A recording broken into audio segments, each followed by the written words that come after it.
All right, gang, we'll go ahead and get rolling. A couple of announcements. Please silence your cell phones. Remember to provide your name and media affiliation each time you ask a question. If you're on Zoom, we'll get to you once we're done addressing the questions in the room. And as a reminder, press conferences are not to be recorded on cell phones or cameras. We'll start with an opening statement from head coach Mark Kellogg.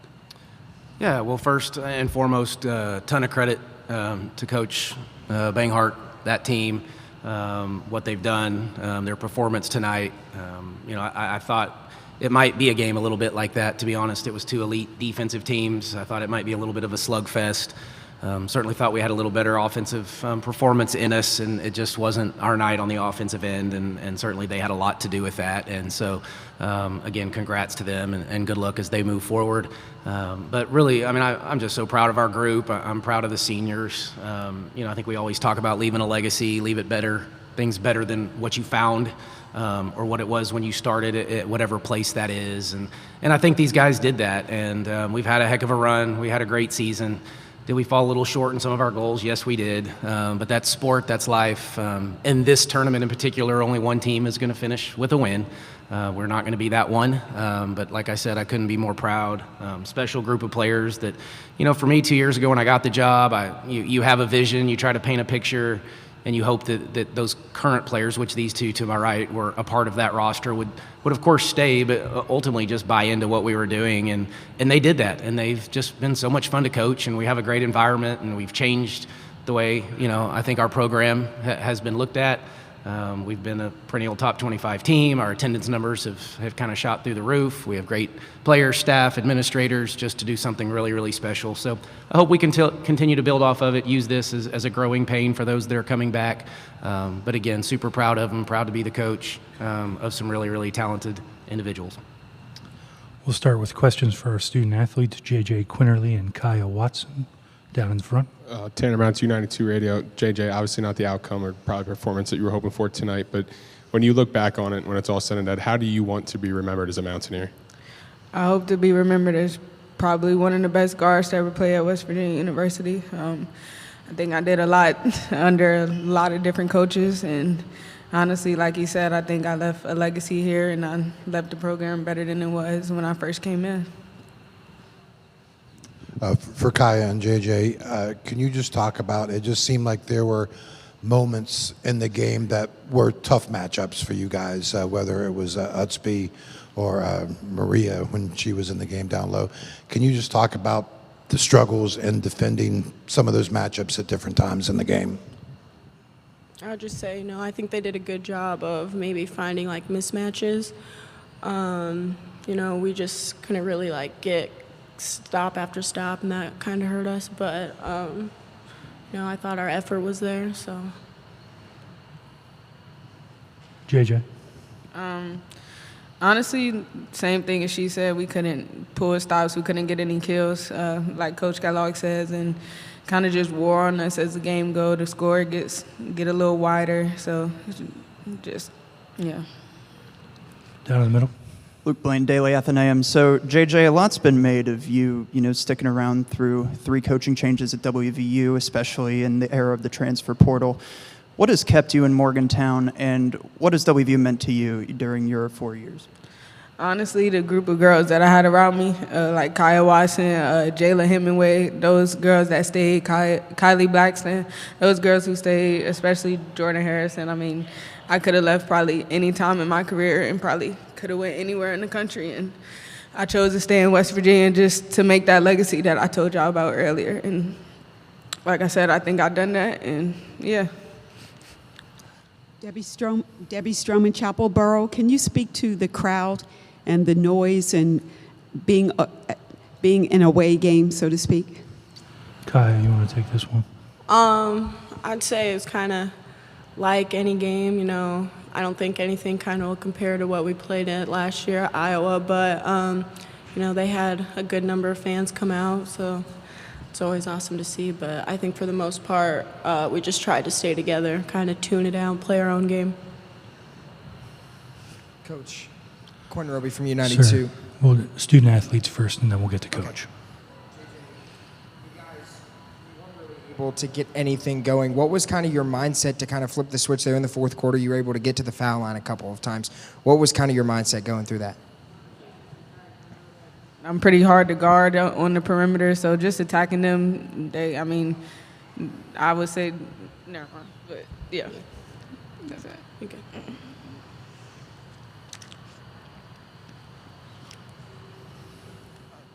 Kyah, we've talked about JJ after this point, but you come beyond that. So, for your perspective, looking back over WVU,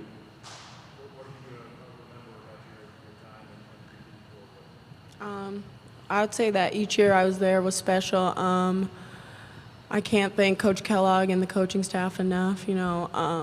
I love all of them. They've helped me grow as a person, both on and off the court. My teammates, all my 3 years were great, and the fan base in West Virginia is awesome. They love us. We love them. So I think just that. I'm going to miss that. Megan Smith, the Daily Tar Heel.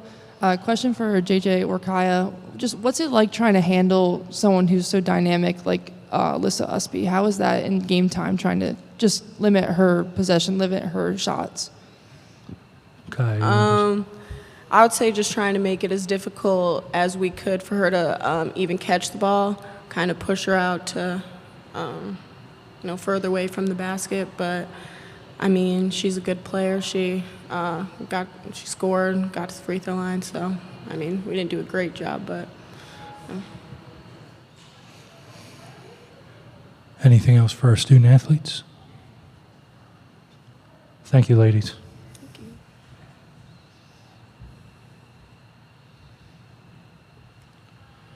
Questions for Coach Kellogg?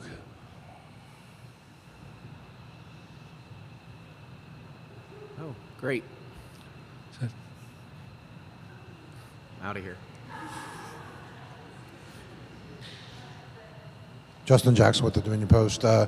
Can you just talk about the defensive matchups? I'm sure it probably didn't go quite how maybe you had envisioned on paper, and did their size and athleticism really kind of make a difference in this game? Yes, they scored 58 points. I don't think it was our defense. It was our offense. We shot 24%, right? What do we shoot, 24? Yeah, we shot 24% and 9.5% from the three. It's going to be hard to win when you score 47 points. We can win games holding teams to 58. So I thought our effort on the defensive end was really good. I thought we competed. I thought we held them down long enough to see if we could make a run. We never made any runs. So I don't know the kills and the stops, but when we hold somebody to 58, there's going to be some pretty good defensive possessions. Obviously, Utsby got us. That was the one. That was the matchup problem. I think, we have one possession where was there 4 fouls, I think, all on her on the out of bounds, and we had 3 or 4 different people trying to defend her. So we tried man, tried zone. It was a little bit of a matchup problem.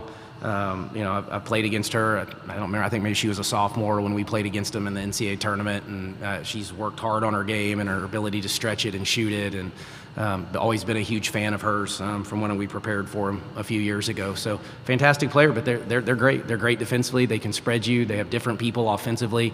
I think that's the hard matchup from the offensive end, is they just have so many kids, and you don't know who it's going to be on each night.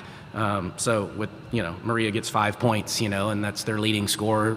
Certain ways you would think you'd have a really good chance, but then you let Utsby get 10 plus, over her average. So that was probably more disappointing from the offensive end than what we did defensively. Cody Nesper, West Virginia Sports Now. Mark, the second year in a row, it seemed like the whistle got tighter in the second half.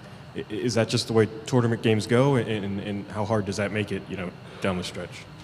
Yeah, it was. There wasn't a lot of flow. I didn't think to that game. I don't know that I have another comment really. I didn't think the whistle necessarily went our way, but we're on somebody else's home floor. Officials have human nature too. Crowd gets into it, they feed it, but it wasn't. That had nothing to do with the outcome. Quinerly, U92. In the first quarter, you switched from that man-to-man press to the zone. Do you feel like it was did you do that to give your offense a bit of a spark since it was kind of stalled out there? We tried several different things. I don't know that we went to it maybe as early as you were thinking, but we did mix it up a little bit just to, which is normal for us. That's not abnormal. It's just to keep them off balance and give them different looks. And switch from man to zone and those types of things. And we just never got a rhythm. And so we were trying to, how can we help an offensive rhythm? I think we lose by 11, and they beat us by 12 on points off turnovers, and that's typically a stat that we win. But we got to the free throw line. We didn't shoot threes very well. We did some things okay. Actually beat them second chance points, which isn't a strength of ours.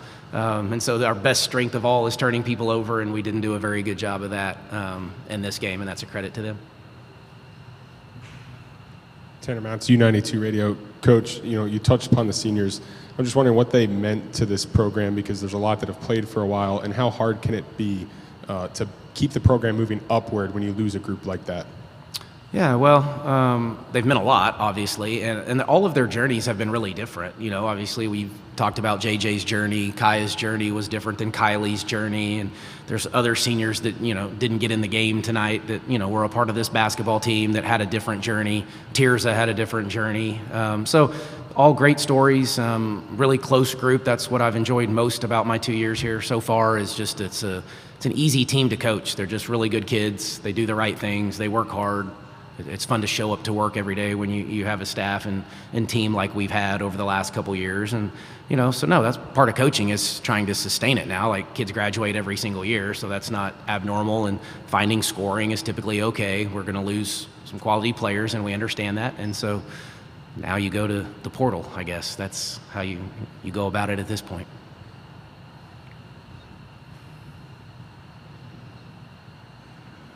Cody Nesper, West Virginia Sports Now. Mark, there's probably not a single answer to this, but how do you think as a program you kind of get over the hump to hosting and into the Sweet 16 and make that next step? Well, win more games, I guess. Continue to play the schedule, win the games, the right ones. That was, for us, we didn't win enough probably in the quad one, to get the home game. I think we're close. Obviously, we're closer now than we were a year ago. So I think we're at the doorstep. I keep saying every time I get into this game, though, the advantage of playing at home is significant. And if that's the rules of the NCAA, then we need to continue to work really, really hard to see if we can get one of these in Morgantown, because I think that environment would be ridiculously off the charts and be so much fun for our community and our state. So we're going to go to work on that and see if we can't. But it certainly helps, I think, when you're playing at home in these first two rounds. Daniel Woods, WVU Metro News. Kyah, the last couple of years, has been the unsung hero of this team in a lot of ways. And tonight, kind of a vintage performance from her, 9 points, 15 rebounds, couple of steals. And she really sparked the run where you guys took the lead in the third. Just as far as her play tonight and over your 2 years with her in Morgantown, what can you say about what she's meant to the program? Yeah, I've routinely called her the glue of our team. She's the kid that I have the hardest time taking off the court because she does so much for us. And it's not always scoring with Kyah. I thought she was a little more assertive tonight. The rebounds, which at one point I said, just go get every rebound, please. I don't know what else to tell them. Just go get every one of them, which she has the ability to do. But, the great part, too, is if you've seen Kyah just transform her body into this elite athlete. She's so fast twitch and just so explosive and a phenomenal defender. Reluctant at times to score, so that was always our, kind of push for her was always, if you could be a little more aggressive offensively, that would be perfectly fine with the rest of us. But yeah, just fantastic kid, works hard in the gym a lot, just really easy go lucky type kid. It's a pleasure to be around. So yeah, we'll miss her and several of them.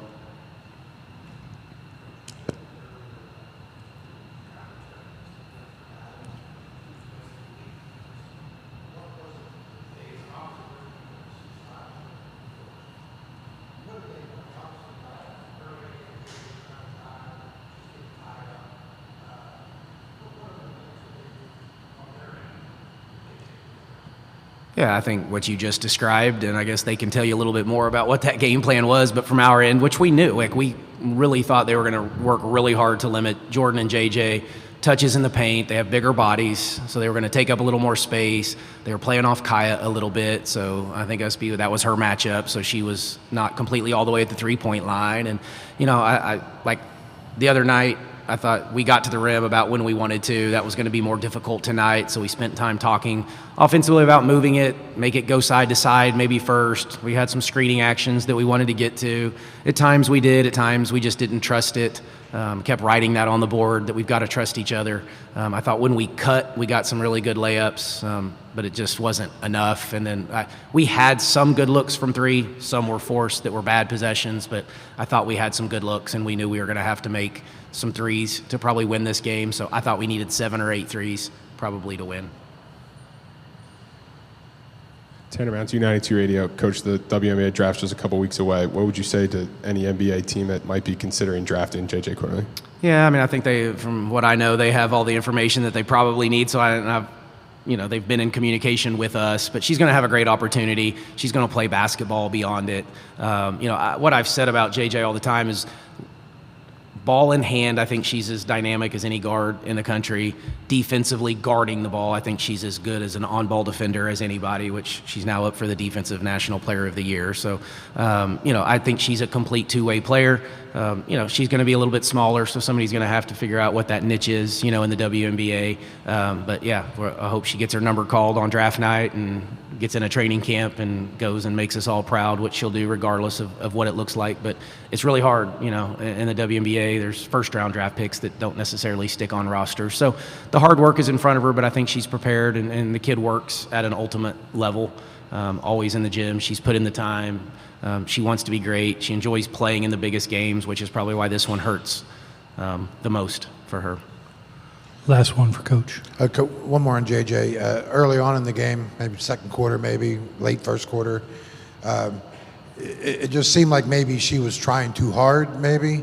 I don't know if you agree with that or not. You had to kind of take her out for a couple seconds to get her to settle down. Can you just kind of talk about just maybe how weird her beginning of the game was?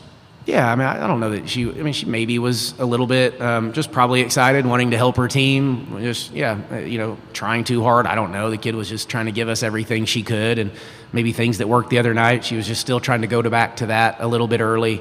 But yeah, it was take her out, let her calm down, catch her breath. I thought Jordan maybe was a little wound up also there early, and they're fumbling the ball around and those types of things. And that's another thing. We got to figure out this ball. These balls are like aired up way more than ever all year long. I don't know what the heck's going on here, but we got to get that figured out. But anyway, she was just sped up like we all were. Big game, a lot of emotion. We even wrote on the board to settle in quickly, kind of control your emotions. I thought we did that really well the other night against Columbia, and probably not quite as well tonight, at least to start. Alrighty. Thank you, Coach. Congrats on a great season. Thanks, everybody.